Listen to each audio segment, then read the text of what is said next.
There are characters you watch, and then there are characters you remember long after the story ends. Erwin Smith is one of those. He is my favorite character in this series. The first time you see him lead soldiers into danger, something feels different. His voice is steady, his eyes never shake. And even though the fear around him is loud, he moves like someone who already made peace with the cost of fighting for something bigger. Those soldiers didn't follow him because they were brave. Most of them were terrified. They followed him because when he spoke, even fear felt like something they could carry. He didn't beg for trust. He didn't soften the truth. He showed the reality of their world and still convinced them it was worth pushing forward. Some say he was a hero, others say he was ruthless. Maybe the truth lives somewhere between those two things, because Erwin wasn't just leading a fight, he was chasing something, a truth buried under years of lies, blood, and sacrifice. And the more you learn about him, the clearer it becomes. What truly drives a man who is willing to sacrifice everything, including himself? Before Erwin ever opened his mouth, people already felt something about him. He stood tall, sharp-eyed, with a posture that looked like discipline carved into bone. Even his silence felt intentional. There was no wasted movement, no nervous habits, nothing uncertain. But it wasn't just appearance. There was something in the way he observed people, almost like he was studying them, not judging them. He noticed how they thought, what they feared, and what they needed to hear. And because of that, his words hit harder than most speeches ever could. Many leaders rely on authority. Erwin relied on understanding. He knew when to be calm and when to be firm, when to reassure, and when to let the weight of a situation speak for itself. And that balance made him feel reliable in a world where everything else was falling apart. His intelligence was obvious, his calmness was unsettling, and his confidence was the kind that didn't need to be announced, it was felt. To the people around him, Erwin didn't just look like a commander. He embodied the idea of one. Someone who stood between chaos and order, fear and direction, confusion and purpose. And because of that, soldiers didn't just see a man in front of them. They saw a path forward. A title alone doesn't make someone a leader. What people remember are the choices. And Erwin's choices were never easy. One of the first signs of his brilliance was something simple but revolutionary: the long-distance scouting formation.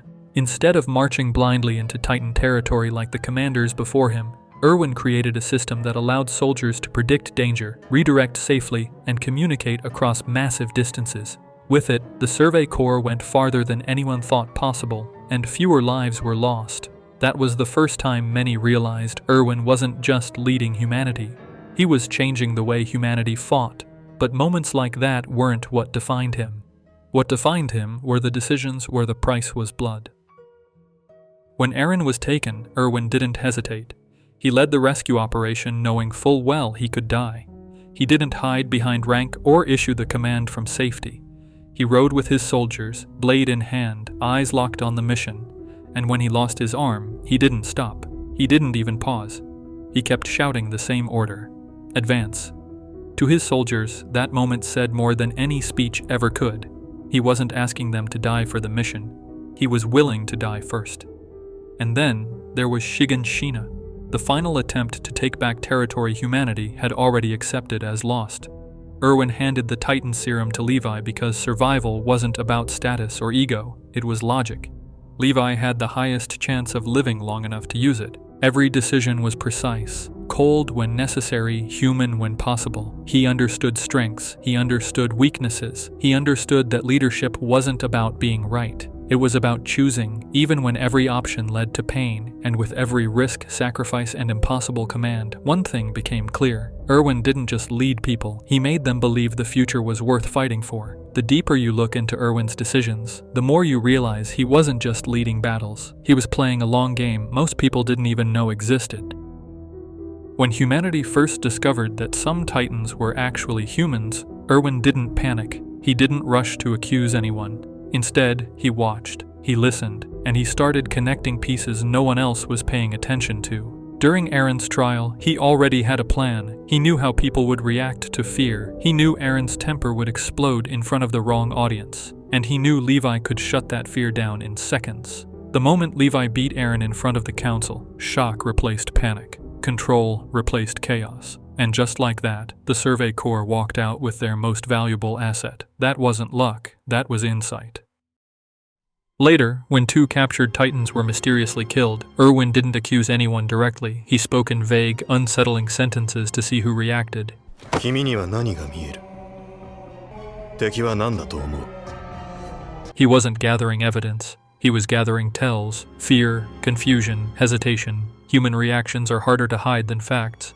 By the time the 104th trainees were assigned their branch, Erwin already understood something important. There were traitors inside the walls, so instead of hiding the truth, he said it openly. If someone joined the Survey Corps out of fear, they exposed themselves. If they joined with calm intention, that meant something else entirely. Then came the female Titan incident. Most people believed the mission was to reach Shiganshina, but that was never the real objective. The expedition was bait, a stage built to reveal a hidden enemy and force them into the open. The forest, the traps, the formation changes. Every step was calculated. And when Annie was finally cornered, Erwin didn't celebrate. He stayed alert, because to him, catching one enemy only meant one thing. There were more. To some people, this level of planning felt like genius. To others, it felt manipulative.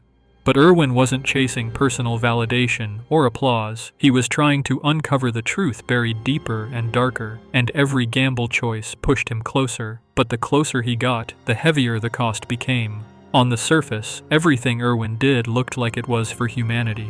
Every plan, every sacrifice was framed as a step toward mankind's survival. And for a long time, people believed that was his only purpose. But underneath that calm exterior, there was something personal. Something that never disappeared, no matter how many victories or losses he faced. A question. When Erwin was a child, his father told him a theory, a dangerous one, that the memories of humanity had been erased, that the king wasn't a savior but a warden, and that everything people believed about their world might be a lie. Erwin didn't understand why his father kept that conversation private. He didn't realize speaking the wrong truth could get someone killed, so he repeated it to his classmates. Days later, his father never came home. From that moment forward, Erwin wasn't just fighting Titans, he was chasing the truth his father died for. And as the years passed, that question grew into something stronger. It fueled him when others broke. It pushed him when logic said to stop. It turned him into a man willing to sacrifice his own humanity if it meant getting closer to an answer. People saw confidence, they saw leadership, but they didn't see the conflict behind it, the part of him that questioned whether he was saving humanity or using it to reach what he wanted most. Even he struggled with it. In rare, quiet moments, that doubt surfaced.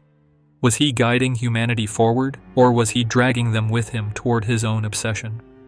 The truth is complicated. Erwin wasn't just a hero, and he wasn't just selfish. He was both. And that duality is what made him dangerous. It is what made him inspiring. And it is what made every choice he made feel heavy, even when he never showed it. Because deep down, everything he built, everything he sacrificed, and everything he endured led back to one thing. The truth the world tried to erase.